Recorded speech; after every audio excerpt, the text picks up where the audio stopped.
Indian Ocean Pearl Sri Lanka.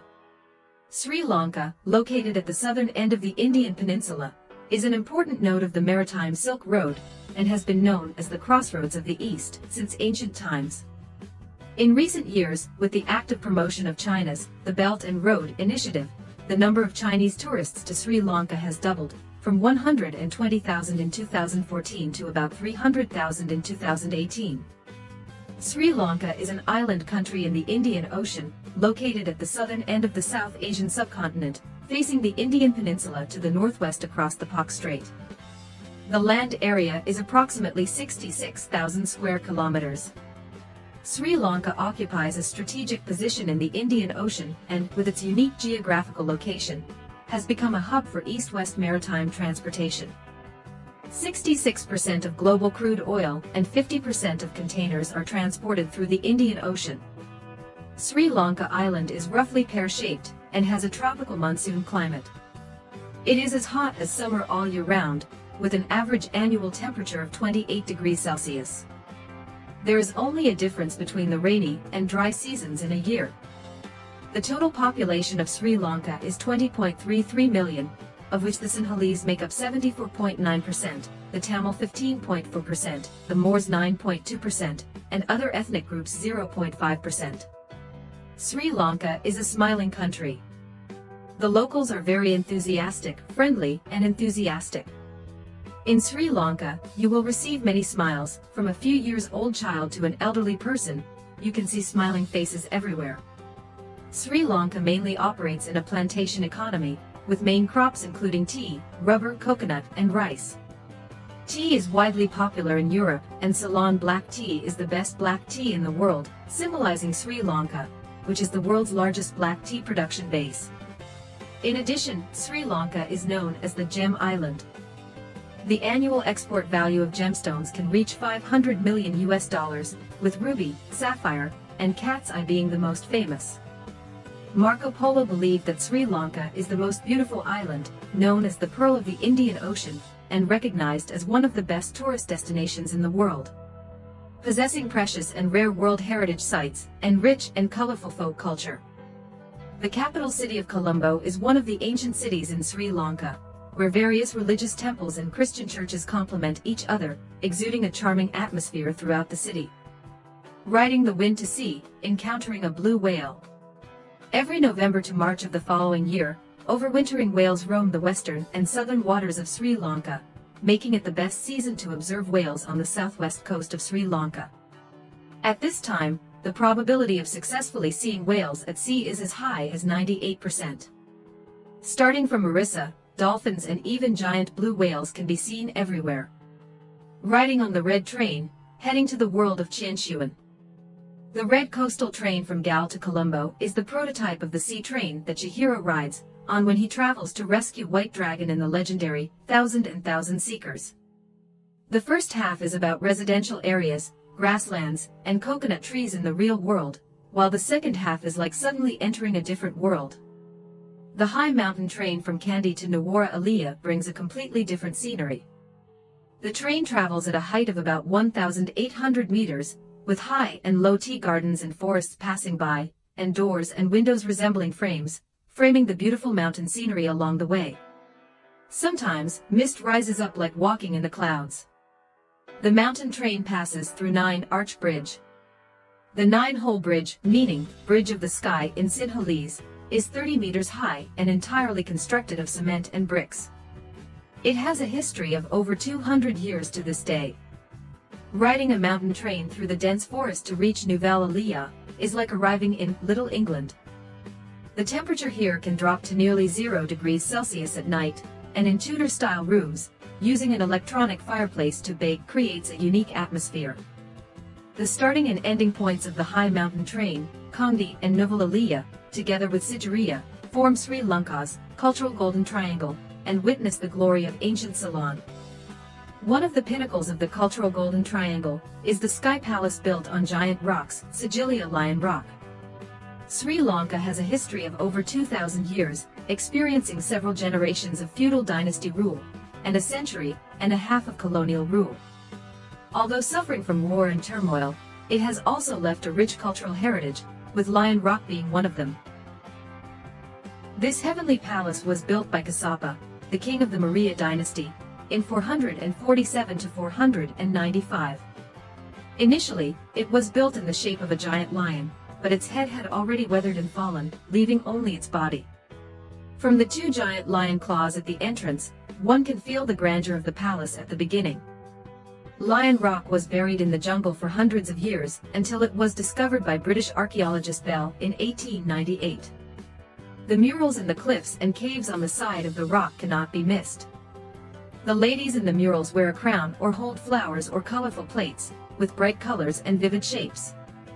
The scenery at the top of the rock suddenly became clear, and when viewed from afar, the jungle was boundless, full of greenery, and the entire capital city was at a glance. Give Ayurveda massage to relax your body and mind. Sri Lanka is famous not only for its trains and tea, but also for the traditional medical method of Ayurveda, which has been practiced by Sri Lankans for thousands of years. Many luxury hotels and seaside resorts also have Ayurvedic massage and therapy centers.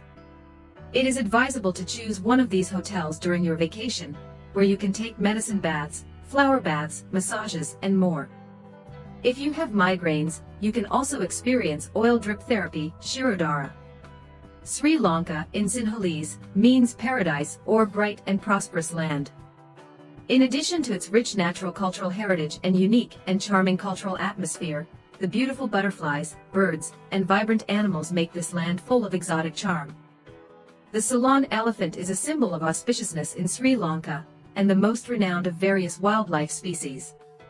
However, in reality, the Ceylon leopard is the king of Sri Lankan forests located at the top of the predatory chain, and its presence can be seen in the Yula National Park on the southeast coast. Yarra National Park is the second largest national nature reserve in Sri Lanka, second only to Villaporta National Park. Although Yarra National Park consists of 5 areas, only 2 are open to the public. Tourists can take a jeep to experience safari and experience the true animal world. Elephants take their little elephants through the jungle, come to a pond or lake to take a bath and drink water. Monkeys jump between branches, peacock opens its screen to its heart's content, the Ceylon leopard lurks in the bushes. White-headed cranes, crocodiles, water buffalo, wild boars, and sika deer are all objects that people chase after. Stilt fishing is amazing. Standing bamboo poles in the water to fish high is a unique hunting method among local fishermen, and one of Sri Lanka's iconic images. These fishermen are also known as stilt fishermen. Most fishermen wade into the water to reach wooden stakes soaked in seawater, climb up, sit on simple wooden frames, open their fishing rods, and start fishing. Entering the Phoya temple, bathing your body and mind in the light of Buddha. Among the religious sites in Sri Lanka, the most famous is the Buddha's Tooth Temple. The Temple of the Sacred Tooth Relic in Kandy is located on the beautiful banks of Lake Kanti, and is also known as the Dalada Marigawa, Da Lada Malagawa, founded in 1595, is famous for worshipping the ivory relics of Sri Lanka's national treasure, Sakya Muni. Since the 16th century, after continuous repairs by successive kings, the scale of the Buddhist temple is now quite grand. If you can come to Phoya Temple and see the flourishing incense here, you will find that the faith here has never been lost, and everyone still regards it as a place of pilgrimage. Experience the exotic atmosphere at Gal Castle. Most people who come to Sri Lanka will visit the castle built on the coast of Gal during the Dutch colonial period, Gal Fort. The castle is connected to the Blue Sea, and sometimes the sunset sets in the west. The afterglow of the setting sun shines into the castle, and also onto the path outside the castle. Perhaps due to the fusion of European and East Asian architectural styles, the walls, doors, and paths of the castle all have a mixed and exotic flavor. So the best way to enjoy this ancient castle is probably to record this picturesque scene with a camera. In the peach blossom land of the Indian Ocean, rush. Wave. Clear seawater, soft beaches, waves, sunlight, coconut groves, and tree shadows. This is the peach blossom paradise of the Indian Ocean, Hikkaduwa. From November to March of the following year, Black Kajua is one of the best surfing spots in Sri Lanka. The water temperature is appropriate, the wave height is appropriate, and the sunlight is just right. You are brave enough to challenge. Winter is also the calmest and most visible time for the sea here. Besides surfing, this place is also suitable for diving and watching coral. Moreover, the nearest coral reef is only a few meters above the water surface, and whether you dive underwater or take a glass-bottomed boat, you can see coral with various postures. Fruits and yogurt should not disappoint. Before coming to Sri Lanka, my friend swore to taste all kinds of fruits in Sri Lanka. When she got to the 24th type of banana, she gave up. That's right, you heard me right. In Sri Lanka, there are as many as 24 types of bananas alone, not to mention other fruits. Sri Lanka's fruits are not only abundant but also cheap. 1 piece of bamboo, 2 pieces of avocado, and about 2 pieces of local specialty gold coconut.